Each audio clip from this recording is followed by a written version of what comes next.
Okay, we're back to nonfiction writing today. And yesterday we did a brainstorming on what we know, what we're experts in. So what we're going to do today is create a table of contents. So you know when you read a nonfiction book and you have a list of the topics in that book, that is what we're going to try to do with our OWL topic. We're going to try to come up with some categories that might work as possible chapters in our nonfiction book. Okay, so if you could get your writing journal out, and I'm going to show you, like, here was my list of OWL topics that I did. So I'm on my next blank page. Write table of contents at the top of that page. And you might have to pause the video to write that. That's okay. Grab your notebook, turn to your next page, and write table of contents. Okay. And Mrs. Cushman, do you have a table of contents? I do. I just found one real quickly I was going to show you. So this is the book, Deadliest Animals.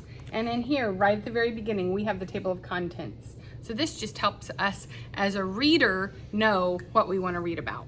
And when I see these, Mrs. Wolf, I do see that they have taken the ideas and they put them into these categories. So I think that's what we're going to try to do is see, do we see any common categories with our brainstorming? Okay, so when we come up with categories, we're trying to, we don't want to have 14 chapters because we don't want to have lots of things that could be repeated in other places. So if we can lump some of these things together, we'd like to do that.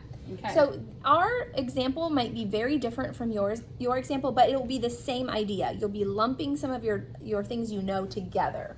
All right, well, you know what, Mrs. Wolf, I was just thinking, I see up here feathers, and then I saw talons and beak. Okay. And I should I circle? Should I cross out? What do I do? check them. Check mark? Okay. So I'm thinking feathers, Talons, and beak. We're kind of describing parts of an owl. So that could be here, parts of an owl. And I mean, I wonder, like, eventually, do we say body of an owl? I don't know. I'm just thinking out loud there. Well, that's okay. Parts of an owl works for now.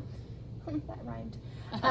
Okay, so I think I see things about, like, how they're eating. Oh, yes. So, okay, we know they... And predators. And they eat. And then They have the pellets. And maybe even the hunting. Okay. That could go in there because that's part of being a predator. Yep. So what could we call that? We could say how they eat. Yes, let's Or put how that. they catch their food, or hunting. Hunting.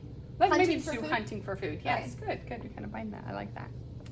I saw then we have a barn owl, a snowy owl, a great horned owl. Okay. And so I would say that's types of owls. Okay, let's see what else we have. Maybe their nests and where they live. Yes. So we could just say where they live. Yeah, I think we say where they live, and then that could describe some of the nests, and then that could be places too. So I like that one.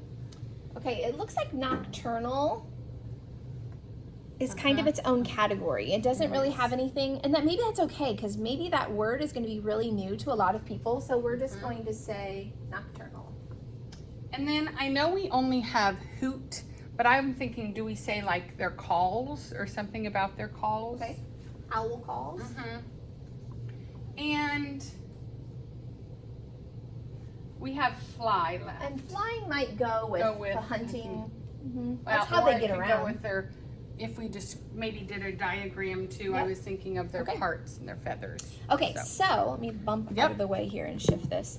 So we came up with a table of contents. Let's see, we have 1, 2, 3, 4, 5. We have 6 categories. I wasn't sure we could even get 6, but that was really good. So what we want you to do is narrow down your brainstorming into categories, okay? When you do them, you want to make sure you can cover the whole topic and you're not going to leave something really important out. And then you also want to try not to repeat things.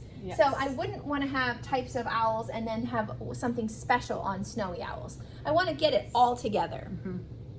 Is there anything else that we want to tell them for table of contents? Well, eventually, I think when we list our table of contents, we list it from like the most important or the biggest thing that we know, like kind of to your smallest detail.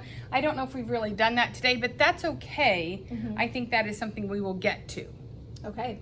So for today, you're going to look at your brainstorming, come up with some topics that could be in your table of contents. So eventually, all of these things we've listed here, we're going to write chapters for, and we're going to teach other people all about.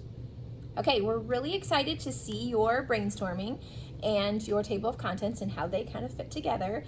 So take some time to study your web of ideas and shift it into a table of contents.